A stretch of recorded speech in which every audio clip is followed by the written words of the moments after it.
Hello friends, welcome to our channel MNP knowledge school. आज के video में हम जानेंगे सीनियर सिटीजन सेविंग स्कीम के बारे में पूरी उसकी डिटेल। जो पेंशन इसमें मिलता है उस पर टैक्स कटने का क्या नियम है। काफ़ी सवाल पूछे गए हैं चैनल पे, कई लोगों को कन्फ्यूज़न है। ये वीडियो देखने के बाद आपको आंसर मिल जाएगा। 1 अप्रैल 2023 से कुछ नियम चेंज हुए हैं, वो नियम क्या हैं इसके बारे में भी बताएंगे। साथ ही साथ कैसे आप एक बार में पैसा देकर 60,000 रुपये तक की पेंशन की व्यवस्था कर सकते हैं सीनियर सिटीजन सेविंग स्कीम से। तो ये वीडियो काफ़ी इंपॉर्टेंट है, वीडियो को पूरा देखिएगा, अच्छे समझिएगा, क्योंकि इस टॉपिक से रिलेटेड सारी जानकारी आपको मिल जाएगी। अक्सर होता ये है कि आप लोग वीडियो पूरा नहीं देखते हैं, सारे आपके संदेह के जवाब जो होते हैं वो वीडियो में छिपा होता है, लेकिन कई बार वीडियो आप लोग स्किप करते हैं और पूरा आंसर आपको नहीं मिल पाता है और फिर कमेंट में आप सेम क्वेश्चन पूछते हैं। तो इससे बेटर है कि वीडियो पूरा देख लें, आपको सारे सवालों के जवाब मिल जाएंगे। उसके बाद भी अगर कोई कन्फ्यूजन बचता है तो ज़रूर सवाल पूछें। तो आइए वीडियो शुरू करते हैं।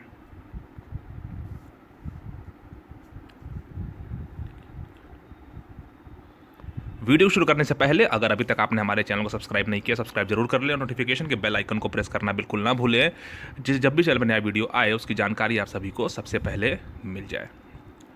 तो देखिए, वरिष्ठ नागरिक बचत योजना सीनियर सिटीजन सेविंग स्कीम 60 साल से ऊपर के कोई भी भारतीय नागरिक जो है ये खोल सकता है।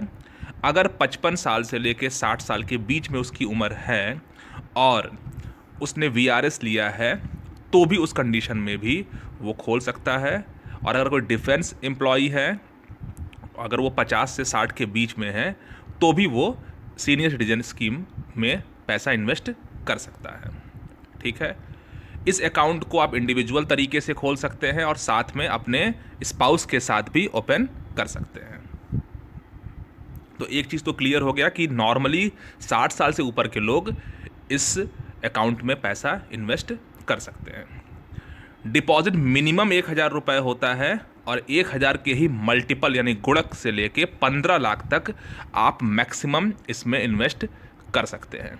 तो यहीं पे बताना ज़रूरी है कि बजट 2023 में ये बताया गया है, जो ये मैक्सिमम इन्वेस्टमेंट 15 लाख का है, अब इसको 30 लाख कर दिया जाएगा। यानी 1 अप्रैल 2023 से अब 15 लाख की सीलिंग ख़त्म होगी और उसको 30 लाख कर दिया जाएगा।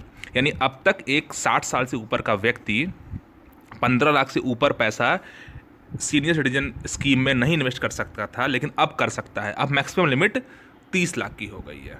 ठीक है, एक सवाल और पूछा जाता है अक्सर कि जो पैसा हम सीनियर सिटीजन सेविंग स्कीम में लगाते हैं, क्या ये इनकम टैक्स के 80 सेक्शन में आपको इसका छूट मिलता है?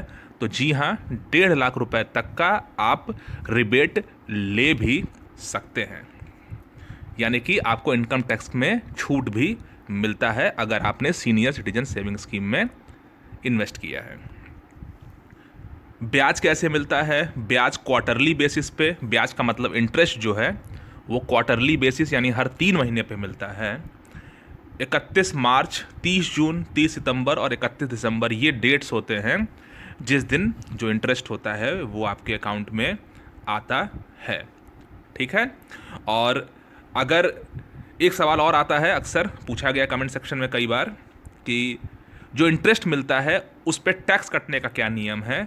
तो देखिए, 50,000 तक जो भी आप इंटरेस्ट पाते हैं उस पर आपको टैक्स यानी टीडीएस नहीं कटेगा, लेकिन अगर 50,000 रुपये से ऊपर का आपका इंटरेस्ट है तो उस पर टीडीएस कटेगा।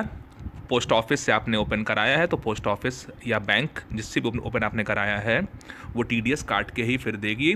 अगर आपको पता है कि 50,000 से ऊपर का इंटरेस्ट नहीं बनेगा तो आप फाइनेंशियल ईयर के स्टार्ट में ही 15G15H जो फॉर्म होता है वो जमा कर दें। और ये सेल्फ डिक्लेरेशन फॉर्म होता है, स्वयं घोषणा एक पत्र है, एक फॉर्म है जिसमें आप बताते हैं कि टोटल जो आपकी इनकम है वो इनकम टैक्स के स्लैब जो स्लैब है उसमें नॉन टैक्सेबल कैटेगरी में आ रहा है। इनकम टैक्स के स्लैब क्या हैं? ओल्ड टैक्स सिस्टम में, न्यू टैक्स सिस्टम में कई वीडियोज़ में बताए गए हैं। अगर अभी भी आपको नहीं जानकारी है तो प्रीवियस जो 1 महीने के वीडियोज़ हैं ज़रूर उसको देखिए, बहुत अच्छे से समझाया गया है। कुल मिला के ये है कि अगर आपको पता है कि ब्याज जो है वो मिलने के बाद आपकी जो इनकम टैक्स के लिमिट्स के नीचे आप हैं, ओल्ड सिस्टम में वो 2.5 लाख तक है, न्यू सिस्टम में 5 लाख तक था, अब अगले साल से वो 7 लाख हो जाएगा। अगर इस लिमिट के अंदर है तो आप 15G15H फॉर्म को भर के ये बता सकते हैं, उस पर आपको फिर TDS नहीं कटेगा। वर्तमान में जो रेट ऑफ इंटरेस्ट है जनवरी मार्च 2023 के बीच में वो 8% है और ये हर 3 महीने पे रिवाइज़ होता है। और एक सवाल यहीं पे और पूछा जाता है कि क्या रिवाइज़ होने के बाद जो रेट ऑफ इंटरेस्ट पे आपने इसको परचेज़ किया है, यानी किसी ने अगर 15 लाख रुपए जमा किया है और आज की डेट में उसको 8% का ब्याज मिल रहा है और 3 महीने बाद सरकार ने उसको चेंज कर दिया, कम कर दिया, ज़्यादा कर दिया, तो क्या जो आपने अभी जिस रेट ऑफ इंटरेस्ट पे परचेज़ किया है वो कम या ज़्यादा हो जाएगा? तो आंसर है कि नहीं, जो आपने आज 8% पे लिया है वो अगले 5 साल तक, यानी कि ये 5 साल के लिए होता है सीनियर सिटीजन सेविंग स्कीम, अगले 5 साल तक आपको 8% का ही ब्याज मिलेगा, ना ये घटेगा ना ये बढ़ेगा। यानी जिस समय जो ब्याज है उस ब्याज पे आपने उसको इन्वेस्ट किया पैसा, उसी ब्याज पे आपको 5 साल तक पैसा मिलेगा। एक सवाल और कि अगर समय से पहले हम बंद करते हैं 5 साल से पहले, तो यहाँ भी आपको क्लियर कर दें, अगर जिस समय आपने ये पैसा इन्वेस्ट किया है उसके 1 साल के अंदर अगर आप अपना पैसा पूरा निकालना चाहते हैं तो उस केस में आपको कोई इंटरेस्ट नहीं मिलेगा। और अगर 1 साल के अंदर जो भी आपको इंटरेस्ट मिल चुका होगा उसकी रिकवरी हो जाएगी आपने जो अमाउंट इन्वेस्ट किया था उस अमाउंट से। 1 साल से 2 साल के बीच में अगर आप अकाउंट को क्लोज़ करते हैं, प्री मैच्योर क्लोजिंग करते हैं, तो प्रिंसिपल अमाउंट में से 1.5% पैसा कट जाएगा। 2 से 5 साल के बीच में अगर आप बंद करते हैं तो प्रिंसिपल अमाउंट से 1% पैसा कट जाएगा। और इसके बाद 5 साल का आपको टेन्योर मिलता है, उसके बाद आप 3 साल के लिए बढ़ा भी सकते हैं। उस बढ़ाए हुए टर्म में अगर आप प्री मैच्योर विड्रॉल करते हैं तो कोई पेनाल्टी आपका नहीं लगेगा, पूरा पैसा आपको वापस मिल जाएगा। तो जैसा बताया गया आपको कि 5 साल के लिए होता है, 5 साल तक आपको पेंशन मिलता है। इसके अलावा आप साथ में अपने जीवन साथी को भी जो है ऐड कर सकते हैं। अगर 5 साल के विदिन किसी एक व्यक्ति की डेथ होती है तो जीवित व्यक्ति यानी जो जीवन साथी है उसको फिर बचा हुआ जो भी पेंशन है वो मिलेगा और 5 साल के बाद पूरा पैसा वापस हो जाएगा। और जैसा आपको फिर बताया था कि 3 साल तक आप और बढ़ा सकते हैं, यानी 5 ईयर्स तक आपने लिया और फिर 3 साल तक आप और बढ़ा सकते हैं। यहाँ ध्यान दीजिएगा कि जो 3 साल तक आप बढ़ाएंगे तो उस समय क्या रेट ऑफ इंटरेस्ट है, अगले 3 साल तक आपको उसी रेट ऑफ इंटरेस्ट पे जो है वो पेंशन मिलेगा। एग्जाम्पल देख लेते हैं जल्दी से, आपको और चीज़ें क्लियर हो जाएं।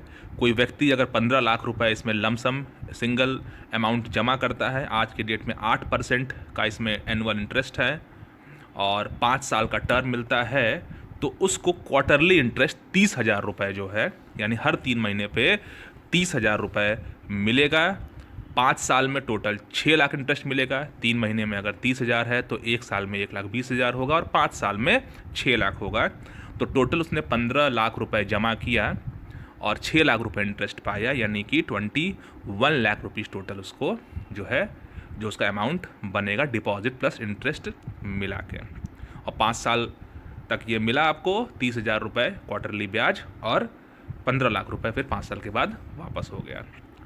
अब सरकार 1 अप्रैल से इसको 30 लाख तक आपको बढ़ा दी है, आप 30 लाख तक इन्वेस्ट कर सकते हैं।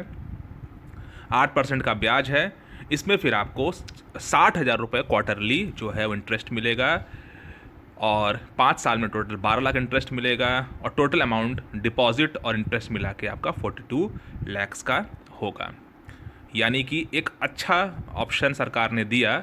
वरिष्ठ नागरिक जो अक्सर रिटायरमेंट पे उनको अच्छा एक फ़ंड मिलता है और जो भी उनके फंड्स के पैसे होते हैं वो पैसा वो अगर कहीं लगाना चाहते हैं तो एक बहुत अच्छा ऑप्शन होता है ये। इसमें अगर 30 लाख तक बढ़ा दिया गया है तो ये काफ़ी सरकार का एक वेलकम स्टेप है। एक चीज़ क्लियर लास्ट में और आपको कन्फ्यूजन क्लियर करना ज़रूरी है कि कई लोगों को ये कन्फ्यूजन होता है कि स्पाउस और सेल्फ में टोटल कितना कर सकते हैं। तो अभी तक है 15 लाख सेल्फ पे और 15 लाख स्पाउस पे। अगर 60 साल से एज ज़्यादा है दोनों लोगों की, और 1 अप्रैल से फिर दोनों का 30 और 30 लाख यानी 60 लाख हो जाएगा। यानी कि एक जो जो जॉइंट लाइफ में आप 60 लाख तक जो है 30 अपने नाम से 30 अपने जीवन संगनी के नाम से जो है वो पैसा लगा सकते हैं। आई होप अब सारा कन्फ्यूजन आपको क्लियर हो गया होगा। इसके बाद भी अगर मन में कोई सवाल कोई संदेह है तो पूछिए। वीडियो अच्छा लगा उसको लाइक करिए, लोगों शेयर करिए, और चैनल को सब्सक्राइब करना बिल्कुल मत भूलिएगा। नमस्कार।